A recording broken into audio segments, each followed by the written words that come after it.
Sveiki visi, savaitės pabaigai turim dar vieną Landerenzo dujinės įrangos darbų montavimo pavyzdį. Šį kartą yra Subaru Forester automobiliukas, 2,5 litro, 4 cilindrų variklis, 2017 berods metų modelis, be abejonės visų 100% važiuojantis dujomis ir tą darantis puikiai su kokybiška Landerenzo dujinė įranga, kurią mes sumontavom.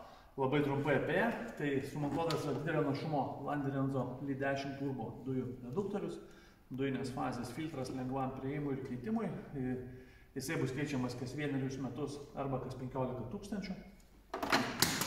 Slėgio daviklis, taipogi Landerenzo Evo OBD valdymo blokas, dujiniai purkštukai sumontuoti Landerenzo EBI plus kiekvienoje variklio pusėje po 2. Ir skystos fazės filtras bei kartu dujų vožtuvas Landerenzo sumontuotas štai šitame kampe, montuojamas atskirai nuo reduktoriaus dėl iš esmės vienos priežasties, dėl mūsų dujų kokybės.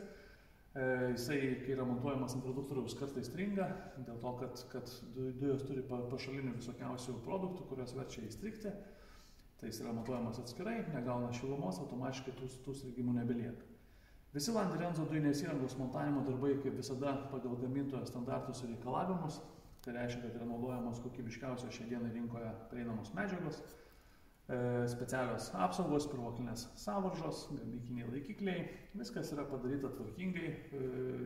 Vėlgi dujinės įrangos laidynas adaptuojamas konkrečiai šiam variklio skyriui. Ką tai reiškia? Tai reiškia, kad jokių perteklinių laidų, kažkur sugrūstų į kampą ar tiesiog priizoliuotų jūs nerasit. Visi laidai yra parenkami tinkamo ilgio, įvelkami apsauginės gofras ir tos gofros yra izoliuojamos. Jeigu mes truputį panalizuosim patį originalų variklio skyrių, tai pamatysim, kad tie laidai yra lygiai taip pat padaryti. Įvelktai apsauginės gofras ir gofros izoliuojamos. Be abejonės viskas truputėlį apdulkės ir atrodys, kad taip visada čia ir buvo. Tai toks ir yra tikslas, turėti tą sistemą kiek įmanoma arčiau to gamyklinio varianto. Tai variklio skyriuje būtų kaip ir tiek. Dujų perjungimo mygtuką, kaip visada, montuojam ten, kur jo pagidauja klientai. Šiuo atveju mes jį turim sumontuotą štai čia, pridėsiu nuotrauką, galėsite pamatyti. Jeigu dabar nesimato, dujų balionas yra montuojamas atsarginio rato vietoje.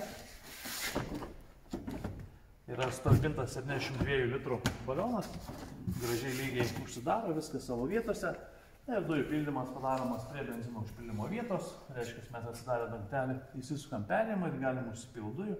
Atlikę dujų pildymą, viską gražiai užsidaro. Tai va taip atrodo kokybiškas, tvarkingas Landerenzo dujinės įrangos montavimas servise 007.